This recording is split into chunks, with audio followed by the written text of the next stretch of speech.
Greetings, race fans, and welcome to today's presentation of league action from 60 Plus Racing Adventures on RaceSpotTV. JR Gregory here with you on the call, along with my partner, Racing Ron Mons, and our producer, Hugo Louis. 60 Plus Racing Adventures was started in 2016 in order to provide first-class competition in a friendly and respectful environment for drivers 60 and over. And as it approaches its 10 years anniversary, it boasts drivers from around the world. The league offers many disciplines of racing, including open wheelers from Indy NXT and Formula 4, NASCAR trucks and ARCA stock cars, as well as GT4 and GT3. And today brings us round 8 of the 36th season of GT3 competition for Racing Adventures. And Ron, why don't you walk us through the season schedule thus far, along with our championship points?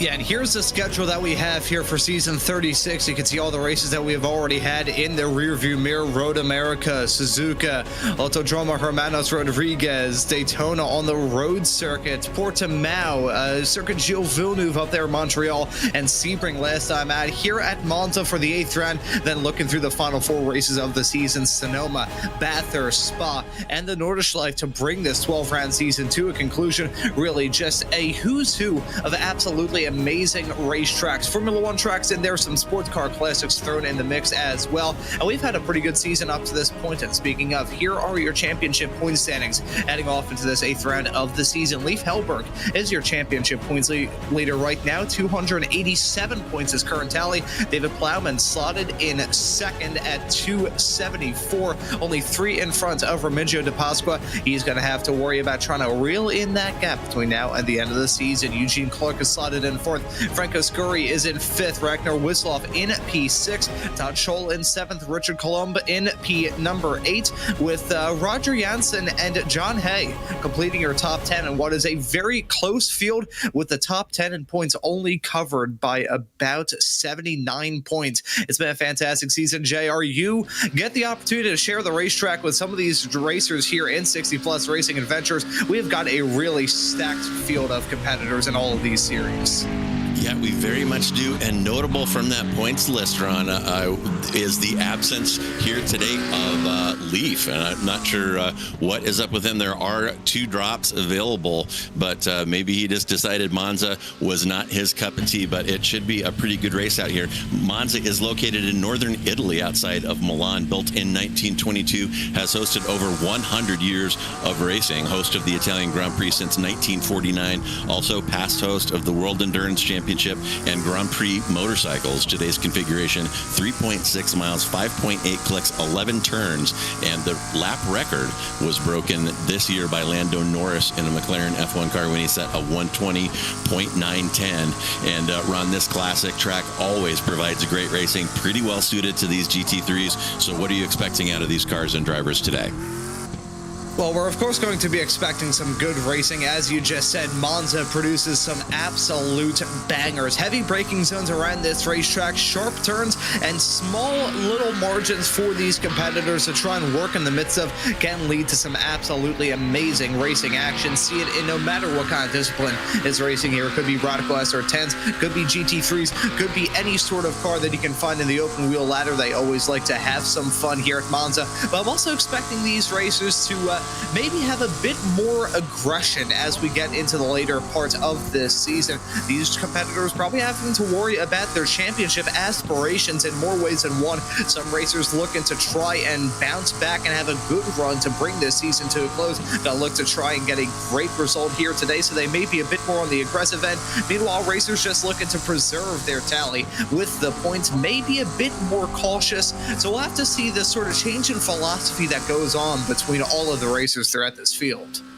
Yeah, as we're taking a look at David Plowman making his qualifying run around Monza. This may be his first timed lap here, judging from the amount of time left in the session. And yeah, times coming through. Russ Addy at the top of the board right now with a 148.424. And what race fan does not love these FIA GT3 cars? Are on such a fantastic array of machinery out here. We have a couple of normally aspirated V8s, a V10, a flat six, a twin turbo V6, and a twin turbo V10 in that McLaren. And the sights and sounds of these things attacking the classic corners of Monza, absolutely fantastic. Would love to be standing trackside to see and hear these fantastic machines flying by today. Yeah, GT3 racing is a staple of both sim racing and in real life. All sports car divisions really have it. I mean, you've got IMSA. Of course, they have the GT classes in the top class in IMSA. You got WEC, who runs these GT3 spec cars. There has been a bit of convergence. They always talk about the prototype side of things, and as someone who absolutely adores prototypes, I can see why they always give the love to the prototype cars. But the GTs have undergone a pretty big shift, both in real life and in the sim. Lots of the cars that you see out here on the racetrack are on the newer end. Of course, the Mustang, one of the newest cars. I think the oldest that we have got nowadays is the Lamborghini and the Mercedes. I had the Mercedes before this one. This is the Evo version that came out a couple of years ago. But even then, with how quickly the GT field on iRacing has been changing, it's a bit of an old dog, an old workhorse, shall we say. So we'll have to see what Russ Addy can do here in this qualifying session as he comes towards the line in that 111 car. Will it be a top spot from him as he tries to jump in front of Ragnar Wisloff? He does, and he gets it by 10th. Yeah, so that'll be two Mercedes up top, and the V8 grunt of that AMG Mercedes GT3 car could definitely be a benefit on these long straightaways. And sometimes in some cars run, we talk about the draft here coming out of parabolic, get down the pit straight into turn one, but the draft has kind of fallen off a little bit in my experience in these GT3 cars. Used to be pretty significant. Now you don't seem to get much of a toe here, so we may see some V8s at the top of the list. And I'll tell you, in this group, the 911 contingent has seriously fallen off over the last couple of seasons. And speaking of refreshes, Porsche fans will know that the Evo update of that 992 GT3R is going to appear in real life later this year, I believe, at the WEC event at Spa, unless that's actually behind us. So iRacing fans who are feeling bad about the performance of their 911 GT3Rs can look forward to that, and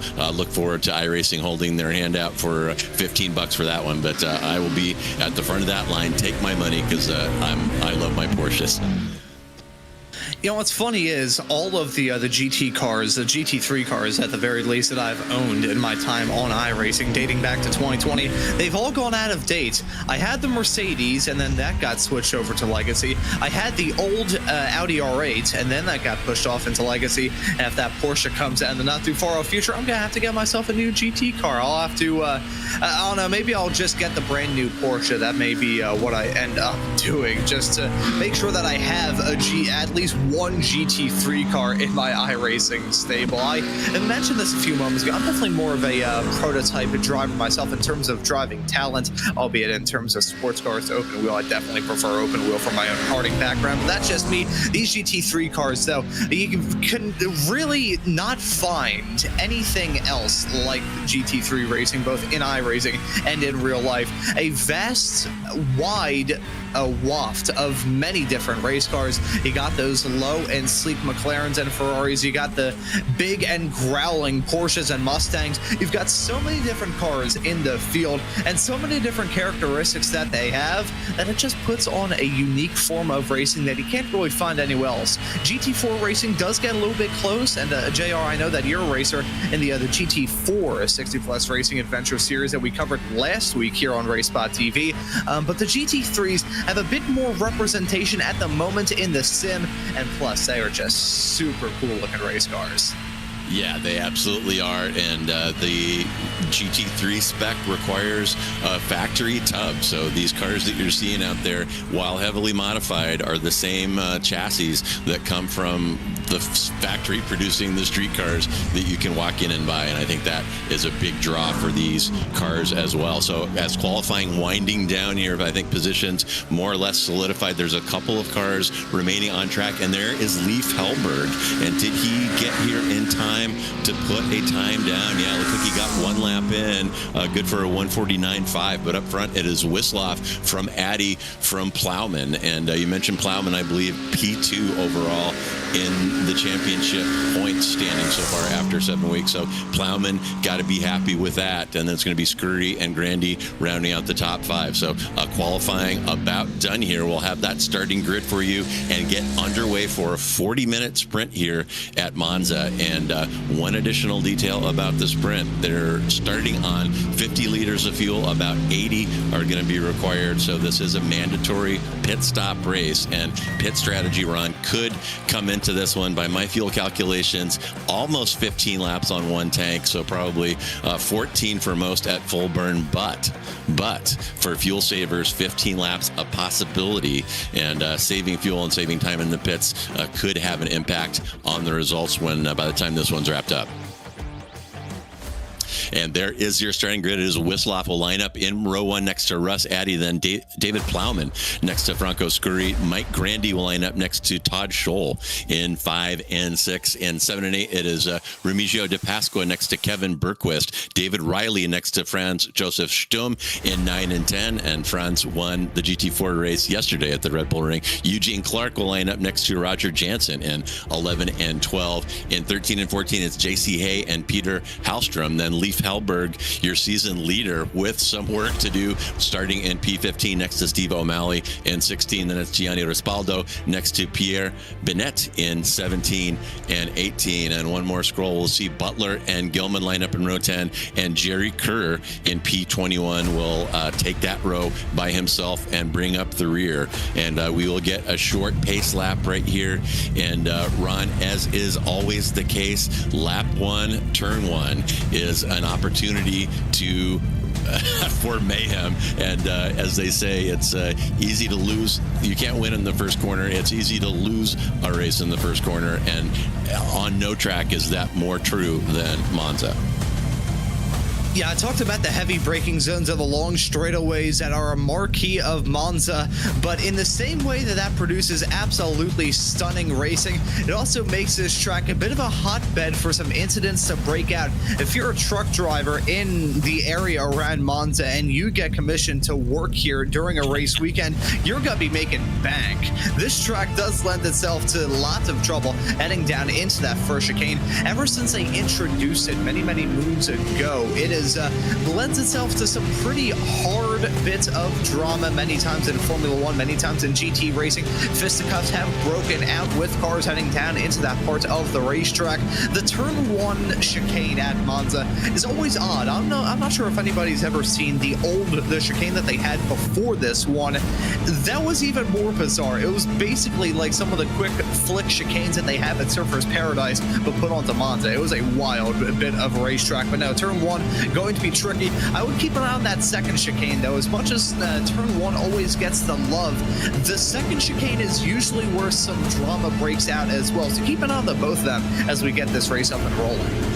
Yeah, that second chicane, Variante della Roggia, is definitely a hot spot. And the reason, to me, Ron, is it can be challenging to consistently get a good exit out of turn 2 in that first chicane. If you blow your exit there, you're a sitting duck down into turn 4 in the second chicane. So pace card, lights are out. We're coming around Parabolica, I believe, unless I'm utterly confused here.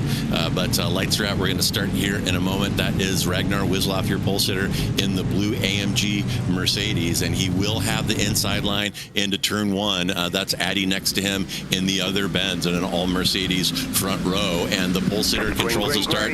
Ragnar has put the hammer down. That is Plowman taking a little peek down the inside there, but Ragnar gets a pretty good start, and Wisloff is going to lead the field into turn 1. There is some side-by-side action brewing behind. People are holding their breath. A big peek down the inside of turn 1, but so far so good. Looks like a clean start here. And the jinx kicks in with incredible alacrity right there that we have a turn and a crash. We'll go back and show you a replay of that. But for the front runners, really no position changes. Wisloff from Addy, from Plowman, from Mike Grandy, from Franco Scurry is your top 5. Yeah, as the drivers up in front look to scurry away from the rest of the pack, contact being made in the midfield as they headed their way off through the chicane. That's a problem with the opening chicane to start this lap here in Monza. If you go side by side through there, one driver is going to have to back out, but nobody wants to back out of a move on lap 1. So that's the reason why that contact was made. Something's going on with Mike Brandy. You can see some dust up in the air, some tracks all the way through the gravel trap on the outside of Lesmo 1. So he's going to drop down like an anvil push out the helicopter down in P9 from a top 5 spot he was in a few moments ago. Yeah, Grandy leaving tracks in the kitty litter there on the outside of turn 6, the first Lesmo, and that is definitely not where he wanted to be. He had qualified pretty well and has lost 4 positions. And speaking of positions, look at your season champion, Leif Hellberg. He is up 8 already, not even 2 laps in the books, and Hellberg has attained P7. So we knew that he was going to light the wick, and he was going to pounce here, needing to get a lot of work done to get to the point into the field, and so far so good for Hellberg. Yeah, so Hellberg trying to make his way up the running order, slotted in 7th in that number 21 car, but still plenty of time left in this race to try and make up some moves, go for the dives, and trying to potentially jump his way up into a top 5, maybe a podium, and potentially even a win. You can't rule anything out here at Monza. Anything can happen between the start all the way through to the finish, so we'll just have to keep an eye to see who's going to come out of this race the cleanest and who's going to come out of this race with a bottle of champagne in their hand. Looking at Eugene Clark running in the midst of a small little train of some McLarens and Ferraris. He's slotted in 12th at the current moment. I think it may have been either JC Hay or Franz Joseph Stunt that actually ran off the track heading out of the chicane and kicked a little bit of dirt into the air. We'll have to bring up this discussion talking about the gravel traps. Of course, it is a ominous thing around this racetrack and very easily end up in one of those. You also have to keep an eye on the gravel getting dragged onto the racetrack between now and the end. Yeah, absolutely. So like any track that has a lot of motorcycle activity, there is a ton of kitty litter around here. And with that new debris model, it definitely gets dragged onto course. And here is a replay. This may be our kerfuffle here at the start. And you really have to expect, oof, yeah, that is a little rotation there. And he had a little help, the red car that got turned, but may not have left enough pace on the space on the inside. That's DePasqua in the number 4 car, currently sitting in P9, and that little spin only cost him 2 positions, but there is a potential of damage. No fast repairs here, so if you ding up that car, you have to take your optional repairs or drive it as is. But let's see, what are we looking at right now? It is still on DePasqua, but up front it is Wisloff from Addy from Plowberg. Our Plowman, Scurry and Joel rounding out the top 5. And here is Wisloff running down that pit straight with Addy close behind. And as you can see there, not a lot of draft, as I said. The Addy had that gap down pretty low coming out of Parabolica, but didn't get much of a toe down that front straight. And actually, Wisloff got such a nice drive there out of that first chicane. That gap has opened back up to greater than 0.5.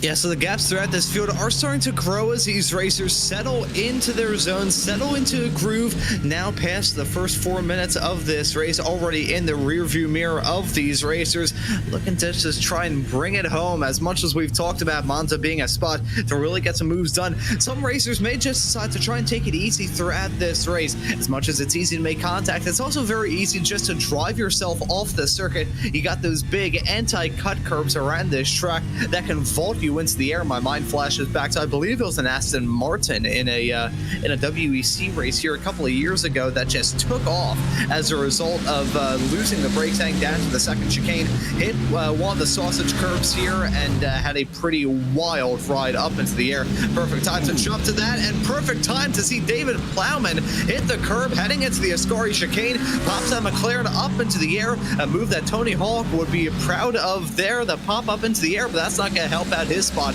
as he drops out of the podium.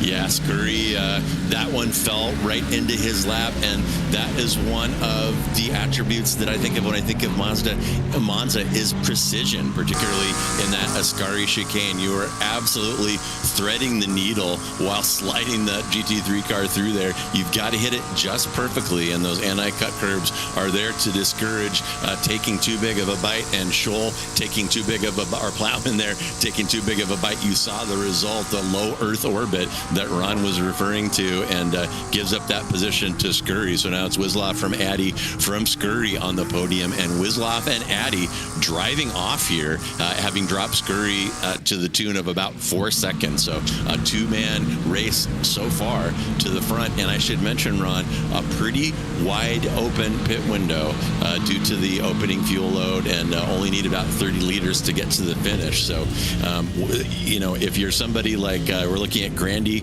right here, somebody like him, somebody like Hellberg, you feel you're getting held up by traffic, you might want to consider the undercut. Go and get that fuel stop out of the way, drive in clean air, and try to pass some of your fellow competitors in the pits.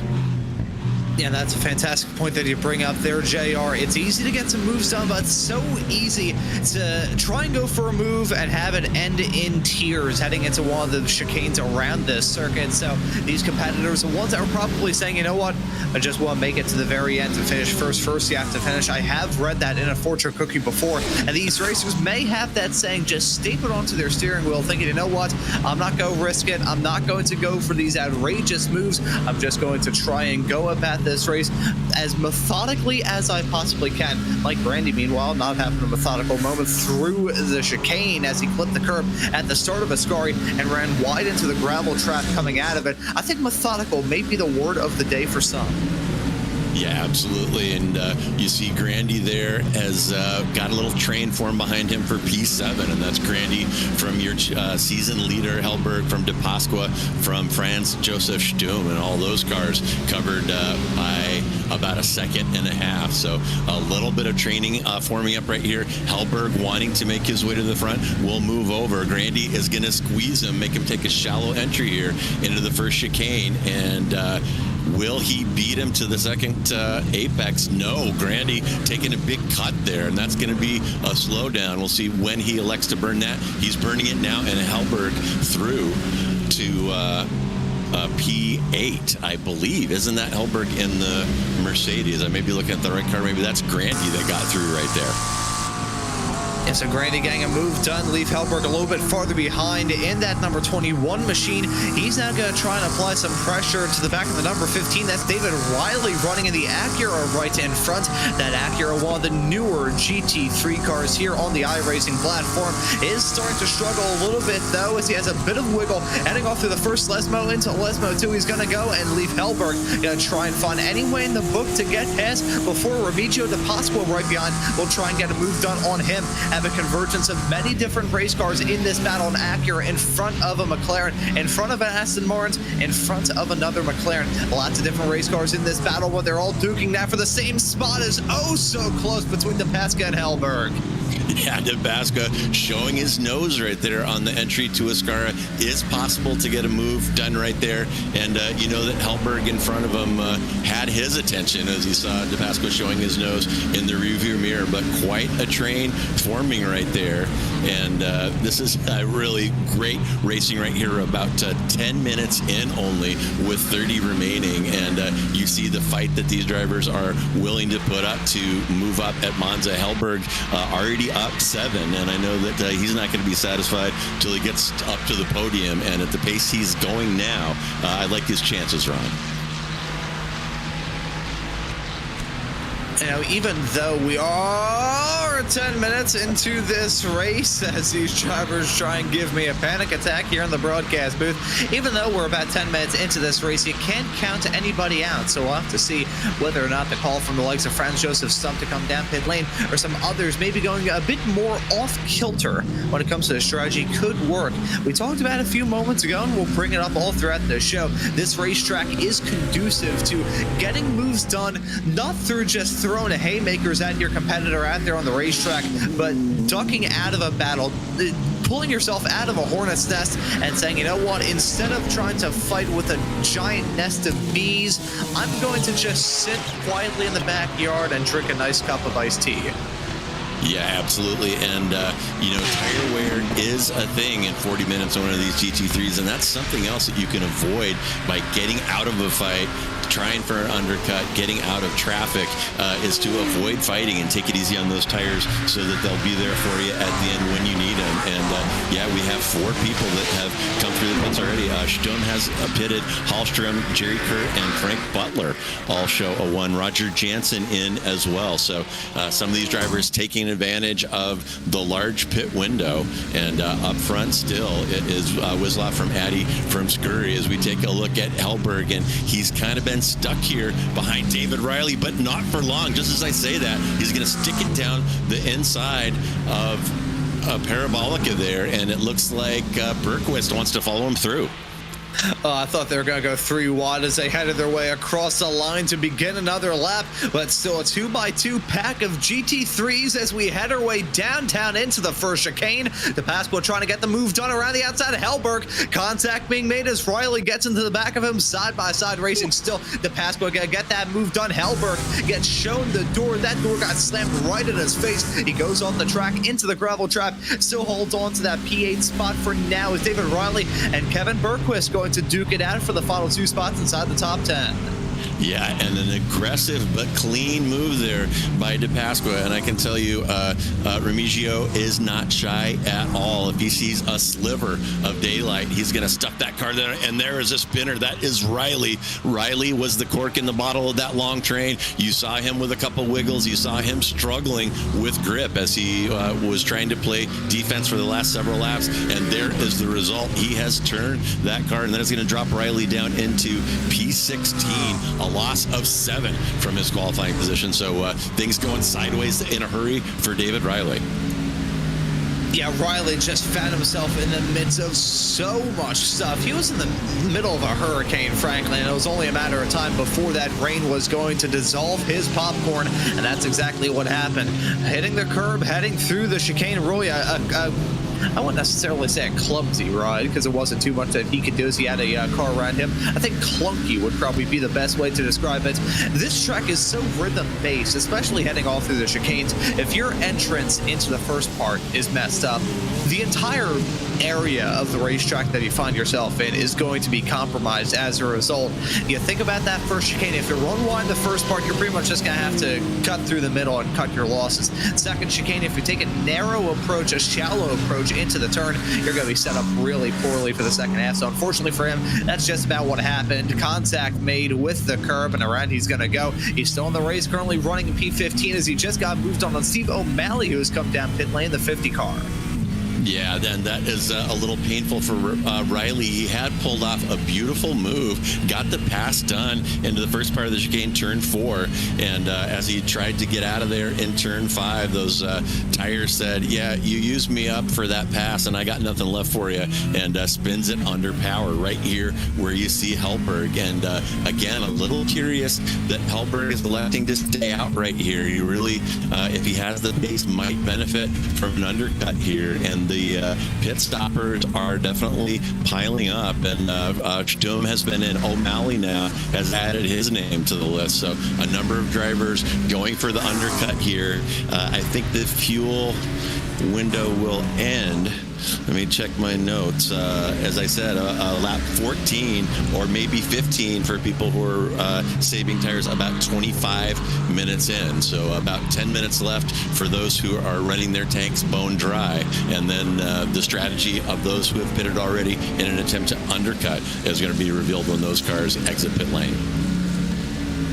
And when we get the pit stops thrown in the midst as well, what was already going to be a tricky race to try and keep on top of for these competitors gets thrown asunder even more. These racers will be on their tippy toes from the drop of the green through to the fall of the checker to make sure they can stick with the times, really be on your A game throughout. When I say talking about being on your toes, kind of being on alert all throughout. It goes for the racetrack and it goes for the pit strategy too. You got to be willing to kind of of go away from the strategy that you were originally going for, improv a little bit, and be able to bounce back in case something may go slightly awry, whether it be a spin out there on the racetrack, some sort of mistake, dropping down a little bit at the start, maybe a somewhat disappointing qualifying run for some racers. This track lends itself to racers maybe getting down in the doldrums mentally after a poor start and not being able to get themselves back into the swing of things, back into the groove. If these racers can stay on their toes and always be alert, I think they may have a very good shot to get a good result here today. Yeah, too right. And very interesting point about driving with a broken spirit, let's call it, because it definitely takes a high degree of concentration and a high degree of precision around here, risk-taking lap after lap after lap, and it is exhausting and requires a little of that special energy, special confidence. And if you're not feeling confident, that is going to be reflected in your times. And we're continuing to watch this battle here for P7. That is Hellberg wanting to get back through De Pasqua in that beautiful new Aston Martin GT3 that he's driving. But so far, Hellberg has not been able to get close enough to make any kind of move. And oh, by the way, while that is going on, Kevin Bergquist has reeled in the two of them. He's got that gap down to under a second, and Bergquist wants to get involved in this one as well, and that is a fight for P7. As that is Hellberg coming down in pit lane, giving P8 spot to. And that is going to be an intriguing stuff from Hellberg. He has been in the midst of a lot of battling up to this point, but I'm a little bit surprised that we haven't seen more racers break away from the Hornet's Nest, break away from the chaos and say, you know what, I'm very happy about this. I'm just going to drive away, come into the pit lane, and wait for this race to fall into my lap instead of running around it with a net, hoping that it'll come down eventually. In the meantime, though, I do want to go give some love to these racers up at the front. Bad time for me to say that is for us. Addy going to give some love to the gravel trap coming out of the first Lesmo, but fascinating to see these Mercedes running so strongly, despite the fact that the hood in these Mercedes AMG cars is just so long to the point where you could probably land a 787 Dreamliner on the front. They are disturbingly quick heading down the straightaways. You get into some twistier racetracks and they start to struggle, but whenever the speeds are high, these Mercedes usually find themselves on the high end of the field. They definitely do, and I haven't driven one myself, Ron, but they are reputed to be a little bit tough on tires, and both of these drivers, of course, in that AMG GT3, and they have completely driven off. They are up front, light running, putting laps down like human metronomes. Addy's fast lap of 147.253 against Wisloff 147.544 or 322 rather. So less than a tenth separating the hot pace of those two, and they have completely driven off. Look at that gap between Addy and Scurry, up to almost 8 seconds here. But Addy doing a very good job here. I've been on the track with Ragnar Wisloff before. The theme of being on the track with him is not to let him get away, because if he does, he's very likely to drive off. Addy doing a very good job managing that gap ahead. And Addy not throwing caution to the wind. He's just been there quietly lurking in the background and maybe saving a little bit of gas as well. You mentioned the tires a few moments ago, JR, and do want to give some love to the current weather conditions out there on the circuit. As it stands right now, it's 68 degrees Fahrenheit as the ambient. That's 20 degrees Celsius, 21 C for the track temperature. That works out to 70 Fahrenheit. So it is somewhat cool for these racers, not having to worry about the tires overheating too badly. This track is one that when the tires are getting a pummeling, they are most certainly getting pummeled. We've got some very challenging turns around this racetrack, but we're not running on a track with a whole lot of turns, and the track conditions are rather mellow, for lack of a better term. So I think these racers may be able to beat on the tires a little bit more. I think what we're seeing right now from Addy is just trying to do a bit of fuel saving, running in the draft of that 30 car, and maybe trying to vault ahead that way. Yeah, really looking forward to what happens in this pit sequence. And speaking of pit sequence, there goes Addy now. Interesting. So he is going to pit with about 20 minutes remaining, and we'll see what kind of benefit he got, if any, from that fuel save. And it's interesting that he would choose now. I think he's probably could have run a couple more laps there behind Wisloff to maximize his fuel saving. But Addy now in, and Wisloff driving by himself with about an 8-second gap back to Scurry, and we'll see if that entry to the pits by Addy inspires some of these other drivers to dive in as well. Yeah, I'm a little bit intrigued by that call from Russ Addy to come down pit lane. Spends 36.6 seconds through pit lane, about 15 and a half in the pit stall itself. He exits out in P11, and I gotta say, one thing that may have swayed his call to come down pit lane is the fact that he's found himself a nice little cushion of opportunity. He's got about a 3-second gap, 3.5-second gap, really, between himself and Greg Gilman in the number 92 machine, so doesn't have a lot of drama going on right in front. He maybe would have thought, okay, if I come in a little bit later on, maybe stop after Ragnar Wisloff does, maybe I'll find myself in the midst of dirty air, won't be able to stretch my legs out and really start to run at full speed without having to worry about any rolling roadblocks in front of me. So I think for Russ Addy, that may have been the reason why he came down pit lane. So as much as I was a little bit puzzled beforehand, seeing where he came out on the racetrack, I think this could very well work out in Russ Addy's favor.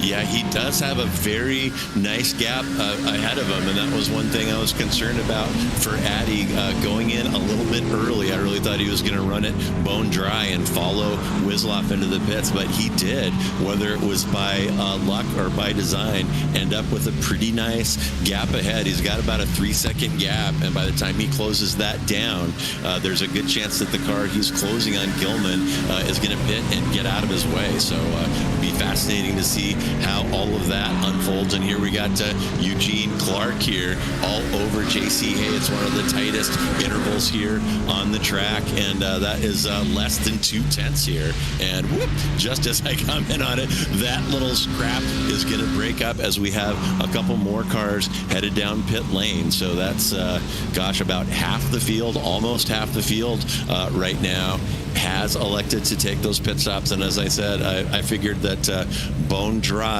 was going to be with about 15 minutes remaining, so 1 or 2 laps maximum left for the likes of Wisloff, Scurry, Plowman, Scholl, Mike Grandy, DePasqua, Bergquist, and Clark, who is our highest runner with 0. Also, I got Rispaldo and Riley as well. But yeah, we're getting down to crunch time here for those drivers that are going to run their tanks to the absolute limit before taking their pit stop. And then Ragnar Wisloff's choice versus Russ Addy's choice, and Addy's potential fuel saving. The outcome of that's going to be revealed here before too much longer.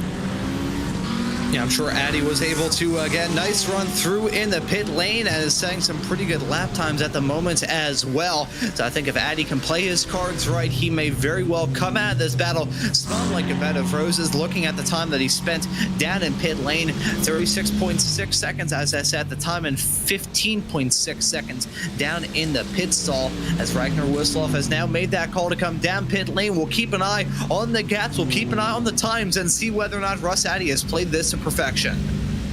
Yeah, and pretty good, as you said, pretty good stationary time and overall pit lane time there by Addy, probably the second quickest in and out of the pit. So all eyes on Wisloff now as he takes on fuel. He is about halfway through that fuel load. Here comes that red AMG of Addy onto the pit straight.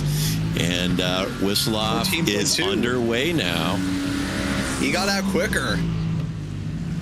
Quicker time down the pit stall, quicker time down the pit lane. Ragnar Wisloff, shocker to shockers, he was able to manage that gap and actually pull out in front of Addy. Wow, incredible. And Ragnar may have done a little bit better on his fuel calculations. 1.3 seconds less stationary time there by Wislov. And Wislov also set the fastest pit time that I've seen on the board. So, yeah, Addy probably was hoping for a different outcome there. And Wislov has an even better gap on Addy now. And that's certainly going to be P1 and P2 when this pit cycle ends. But it looks like Wislov currently enjoying about 9/10, I'm going to say, on his rival in P2. Yes, that works out fantastically for Ragnar Wislov. I was fully expecting a swap-a-roo to go on there. I think Addy may have played it a bit too safe. We could judge this two ways. Maybe Addy took a bit more fuel than he should have done, or maybe Ragnar Wislov decided to play it on the dangerous end. Maybe he's assigned to roll the dice, gamble, knowing that, okay, if I lose out on track position, it's going to be a very tough road ahead to try and get back into that race lead. So I may as well try and cut it a little bit close, do a little bit of fuel saving as we get a little bit farther along in this race, and trying to extend out into the race lead that way as the top four have all come down pit lane. There's two ways that could be cut. Either Russ Addy just took too much time down pit lane, or Ragnar Wislov has decided to roll the dice. Yeah, and looks like about half the cars made it 14 laps, but there was some fuel saving going on.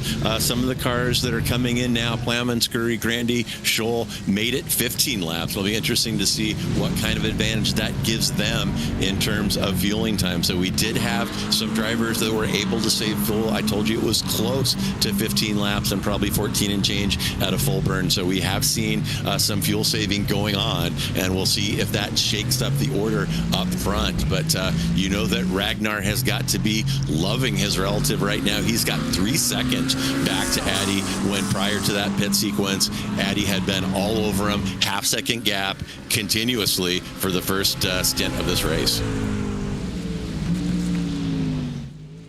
Yeah, so Addy, as he was so close for so long, that gap has ballooned to that 2.7, 2.8 second margin. Addy at this point is probably hoping for two things. One, he's probably hoping that Ragnar Wislov has taken a little bit less fuel than he needs to get to the end, and he's hoping that he'll potentially run out of gas. That, or he's hoping that Ragnar Wislov may run into some difficulties between now and the end. Could be a mistake. Even though this track is not the most technical one in the world, mistakes can happen in the blink of an eye here, so keep an eye on that to maybe go on between now and the very end.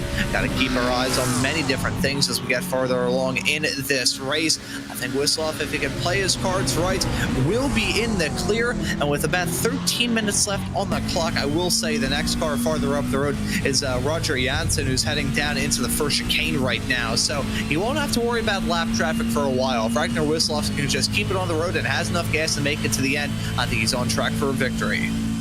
Yeah, looking now at one of our tighter battles, riding along with Todd Scholl, looking forward at David Plowman, and he's got that gap. Whoa! And he has got that gap gone. Scholl, Plowman rather, getting camera shy there, and Scholl gets a freebie, and that's going to put him up into P4. It looked like we were going to have a little bit of a scrap right there, but Plowman washing wide out of Parabolica and giving up that place to Scholl without much of a fight. A nice move there to see that spot is Plowman running right behind, right in tow. The Canadian trying to apply some pressure to the 35 car right in front. Still about 12 minutes left to go in this race, and enough time for these racers to battle it out more and more and try and get these spots right at the end. I mentioned this right towards the top of the show, JR, talking about how we're getting into the later stages of this season. After this race here tonight, we'll only have 4 races left to go for 60 Plus Racing Adventures here in season 4 of 2025. So I think we have already seen the change in mindset and the change of attitudes for some. We've seen some racers decide to take it easy, play the patient waiting game, while others have been a bit more aggressive and have been a bit more opportunistic in the dives they go for. Yeah, absolutely. And, Monza is one of those tracks where it does afford the opportunity for some early moves before the field spreads out.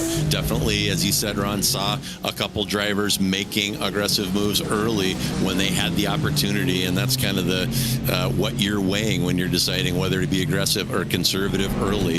If you're conservative early, you may miss the opportunity. But if you're aggressive early, those kinds of moves can go south as well, obviously. And take a look at RaceSpotTV there. He's got Steve O'Malley up ahead of him in that BMW, and right behind that is Peter Hallstrom. And man, oh man, again, what a beautiful collection of GT3 machinery out here. And this track definitely on my bucket list. I would love to attend a race out here. There's tons of sports car racing out here as well as F1. So hoping to get that done before I'm in 70 plus racing adventures, but I would really love to see a race out here. As we jump back to this battle for the final two spots inside the top five, Todd Scholl and David Plowman still close as ever. These two McLarens giving us a nice battle to talk about as Plowman gonna look for it down the inside, heading into the second chicane. A bit of a wiggle as he headed his way in there. I think he wanted to back out of it, but realized that he couldn't. That was some touch and go stuff as they headed their way into the second chicane. Plowman still holds on to P5, but those two cars could have very easily found their way spearing off the racetrack if that was just a little bit more tightly packed in. Yeah, a pretty good fight going on here between these two beautiful cars. 16 cylinders, 4 turbos, and 2 tremendous race cars there fighting it out for P4. And that's Scholl from Plowman, and up front it's Wislop from Addy from Scurry on the provisional podium. So not a lot of action right there. And this is some of the closest action in the front part of the field between these two. And remember, last time around, Plowman overcooked the final corner onto the pit straight parabolica just a hair and washed out, and I know that he's kicking himself for that and wants a crack to get that P4 back. Let's see what happens here as they come on to that pit straight. Fairly tight interval right now, about 2/10. We'll keep an eye on that, see whether or not the draft is any help at all to Plowman. Looks like he's gaining a little bit here, and Scholl kind of hovering in the middle of the track, making Plowman make that hard choice between an inside and outside move into the first chicane. And here we go. Scholl peaking, but discretion, the better part of valor. He's going to try it again on another lap, but not a lot of time left as 8 minutes remain. Stroll ended up in the gravel heading out of that first chicane. May have sacrificed his run as they head their way all through turn number 3 into the second chicane here soon. We saw it nearly end in disaster not too long ago between these racers, and deja vu once again as Plowman goes for the dive into the chicane. This time it's going to stick a big runoff into the curb, but he will make that move stick. P4 for David Plowman, and a convincing move at that. Yeah, very nice move there into Variante della Roccia, and we saw that attempted earlier by Riley in another one of those mid-engine cars, so it can be a little sketchy, that transition from that hard left-hander into the hard right while you're putting the power down. Plowman making it look easy there, though that time, and has already driven off to about a 6/10 gap. So Plowman wanting to play some defense right there. He wanted to get that move done with a little bit of time to spare to hang on to that P4. Looks like he's pulled that off. And as Plowman looks to try and drive away with a 6/10 of a second gap growing with 7 minutes left to go in this race. Want to keep our eye on a battle for 8th that may flare up. See what I did there? That was cheap. I apologize. Kevin Bergquist holding on to that P8 spot at the moment in the number 64 car has had his gap slowly but surely eat away at him between himself and Leif Hellberg. We saw Hellberg, one of the first racers to come down pit lane. You could just barely see him in the back of shot. I wonder what's going to happen first. Whether Kevin Bergquist is going to close up to Remigio de Pasqua, whether Kevin Bergquist is going to have Leif Hellberg all around him as we get a little bit farther along and get closer to that checkered flag, or whether that checkered flag is going to go out with that number 64 car. Not feeling the pressure. I feel like the tides may shift in that battle, though, as the gaps continue to fluctuate. Yeah, and there's looking at a little train right there, and I believe that's Clark from Gilman from Hay, one of the few kind of tight three-car battles there. That is for P11. And with 6 minutes left, again, these drivers have got to be kind of plotting their end game. Are they going to sit pat and take the points that they're enjoying right now, or are they going to try to set their rivals up for a move? Now is the time where you're showing your nose, gauging your rivals' reactions, and trying to plan a move here down the stretch as we take a look at Gilman in one of the few 911s on the circuit. As I mentioned earlier, not too popular, the classic six-cylinder Porsche in GT3 these days, as we wait for that Evo refresh of the 992 GT3R.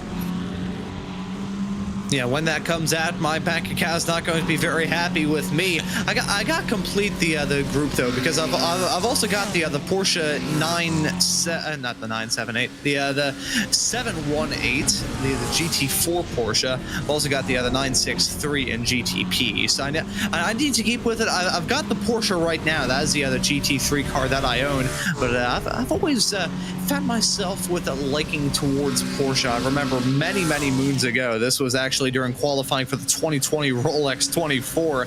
I remember being so hyped about Porsche grabbing the pole in what at the time was GTLM that I ran upstairs, grabbed my Porsche hat, and in the midst of all that, I found a small little raccoon plushie that I picked up in a speech therapy lesson years ago, back when I was in elementary school, that I thought had been lost up in the Poconos the previous year. When I pulled that hat out, out came the plushie and landed on the ground, and I screamed in joy.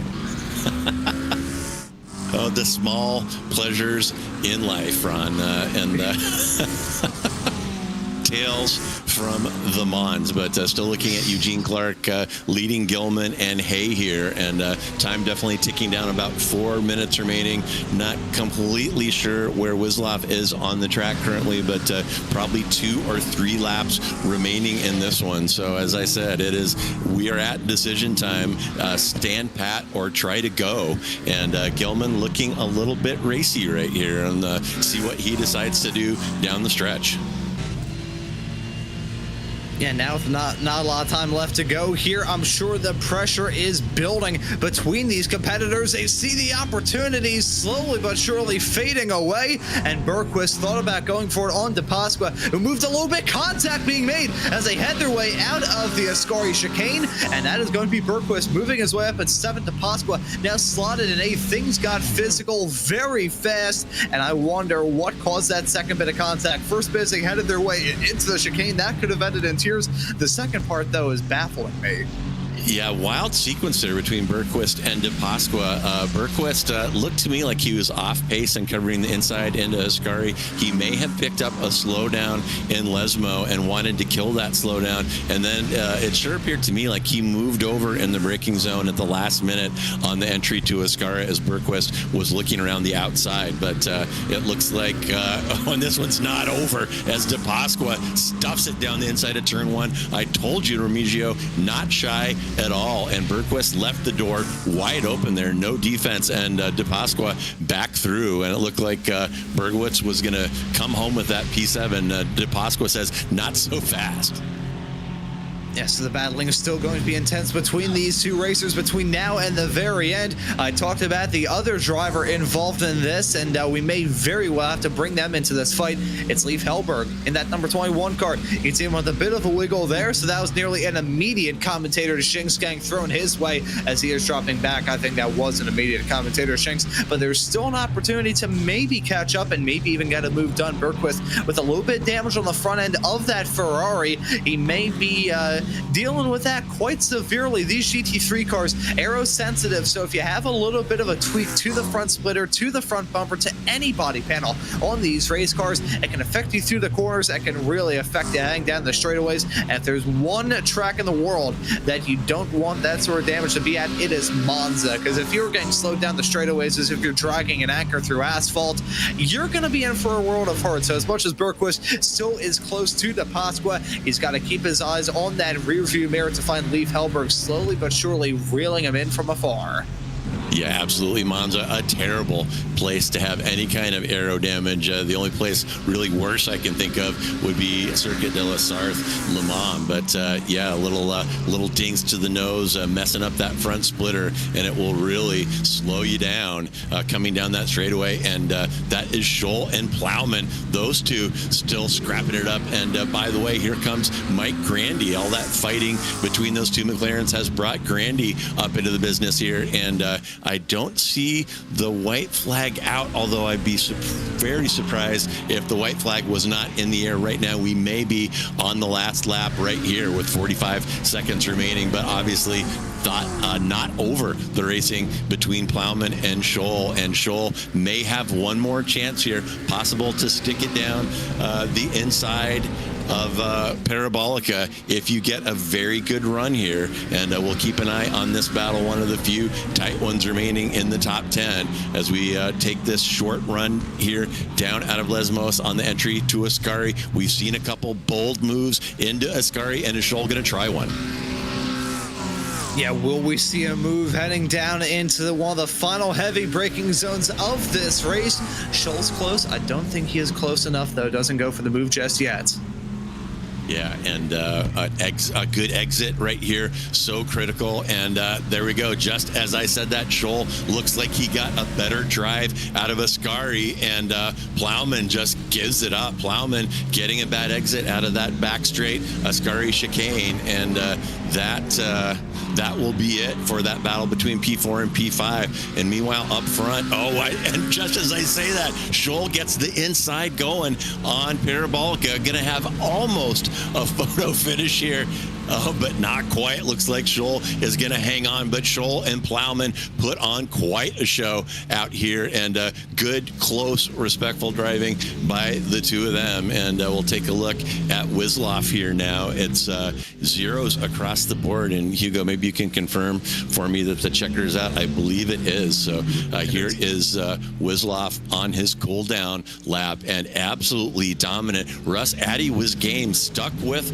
Wisloff for that first fuel stint, but made kind of an odd choice on that early pit stop. That choice didn't work out for him after the pit cycle. That half-second gap had grown to 3 seconds, and Ragnar did as Ragnar does, and that's drive off, and ended up winning this one by over 6 seconds. So another dominant performance out here by Ragnar Wisloff, and a pretty exciting race run here at Monza, and we'll have those final results up for you here momentarily.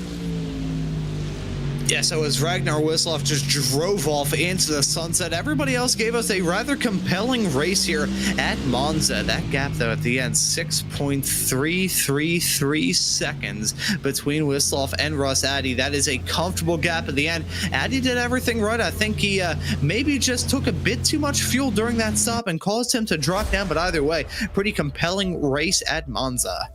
All right, 22 laps in the books. And as you see, Addy pulled off the fastest lap here, but that was not enough to stop the raging Viking, Ragnar Wisloff, who's going to take the win from Russ Addy. Franco Scurry will round out the podium. Then it's Todd Scholl and David Plowman after that phenomenal battle between those two McLarens. They'll be followed by Mike Grandy, Remigio De Pasqua, Kevin Bergquist, Leif Hellberg, and Franz Josef Stum will round out your top 10. And then it's Eugene Clark from Greg Gilman, JC Hay, David Riley, and Steve O'Malley will get you to P15. Then Peter Hallstrom, Gianni Rispaldo, Jerry Kerr, Roger Jansen, and Frank Butler will get you to 20. And I think we had one more, Pierre Bennett. And not sure what happened to Bennett, showing about 6 laps down. May have parked it at some point.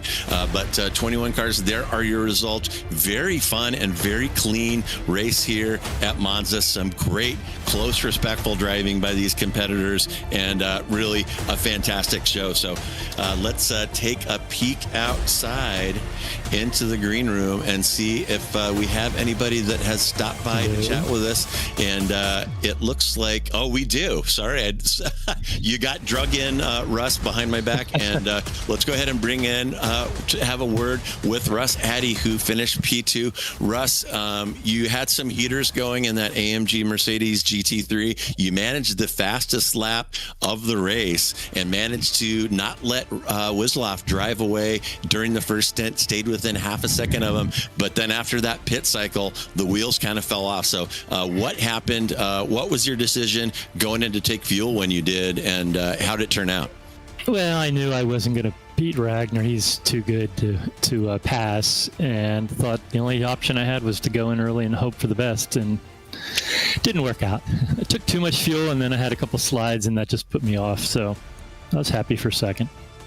Yeah, we were talking about tires a little bit, and I have not driven that AMG GT3, but my understanding is that it can be a little hard on the rears in a longer sprint. So is that your experience wheeling that Mercedes? Yeah, that was the issue I was having, is the back end started to slide a little bit. So I just, about 6-8 laps from the end, I decided I'd rather finish second than crash. Yeah, well, that probably a good call there. There's a nice pile of points waiting for you for coming in P2. So really, really good drive. Way to stick with Wisloff up front. I've been there when he takes a 10th out of you on every lap until he's gone. It's super frustrating, but you did a good job managing that gap ahead. So congratulations on the P2. Yeah, and as we wrap up, is there anyone you would like to thank or give a shout out to today?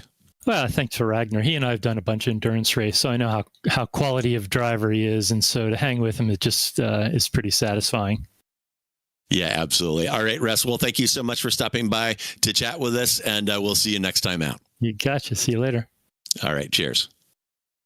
All right, that was Russ Addy, and we'll go ahead and bring in your winner, Ragnar Wisloff. Well, Ragnar, congratulations on a very steady drive. You're the human metronome up there, and Addy did a very good job managing that gap. He stayed within half a second of you until that pit sequence, and you got in and out of the pits faster than anyone else on the track, and it proved to be the difference. When you came back out, you had about a 3-second gap behind, and then it was just a track day from there on out. So how was driving that Mercedes AMG GT3 on Monza today?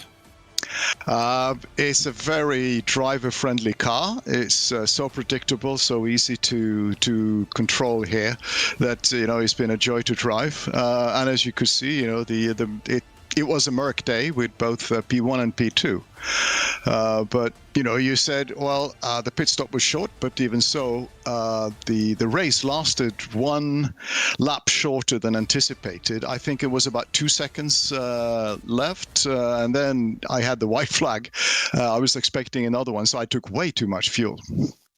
Well, and despite taking too much fuel, you were fastest in and out, and absolutely drove away with it. So excellent work. And let me ask you one more question. We were talking about this Mercedes AMG GT3 and its reputation as being hard on tires, particularly the rear. Addy was in here a minute ago and said that he was fighting for grip toward the end. So I've observed you many times, and you're very, very smooth out there. So how was the tire wear in that Mercedes for you? I did not have any issues at all. I had more than 90% left of the tread as we came into the pits, having done the race. But I've done enough endurance races with Russ to know that he is a bit harder on the car than I am, both when it comes to the fuel consumption, but also on the tires. So maybe he was, pushing a little too hard. It's not too hot, but on the other hand, we are driving the high downforce setup, and of course the car is much more planted, and that will probably, even though it's not sliding as much, it pushes the car into the ground. So maybe that helps or doesn't help. I don't know. All right. Well, and Ragnar's comments there illuminating one of the real pleasures of driving in a league, and that is getting to know the tendencies of the drivers around you. And it sounds like Ragnar took advantage of the fact that he knew Addy was going to be flogging that car a little bit too hard. So congratulations again, Ragnar, on the P1. A meticulous, super smooth drive. Smooth is fast, and you're definitely the proof of that. So as we wrap up, is there anyone you would like to thank or give a shout out to today? Yeah, thanks, JR. I'd like to thank Jerry for organizing the league, making sure that we can just show up, bring the kit, and just step into the car and have fun. I know that there is quite a bit of work that goes behind organizing leagues like this and series like this. So thank you very much, Jerry, for the time that you spend and allowing us just to show up and have fun. All right. Well, and thank you, Ragnar, for stopping by and sharing your thoughts with us. And we will see you on track in the very near future. Thank you, JR. Hope to see you soon. All right, cheers. And that was your winner, Ragnar Wislov, and in smooth and dominant fashion takes the win here at Monza. Well, folks, thank you so much for joining us today's broadcast of Week 8 of 60 Plus Racing Adventures GT3 Series. And if you are 60 years of age or turning 60 soon and want to check out the league, go ahead and stop by their website. That is 60plusracing.com, 60plusracing.com. And I am JR Gregory. On behalf of myself, my partner, Racing Ron Mons, our producer, Hugo Luis, and everyone here at RaceSpotTV, have a great Friday and an even better weekend.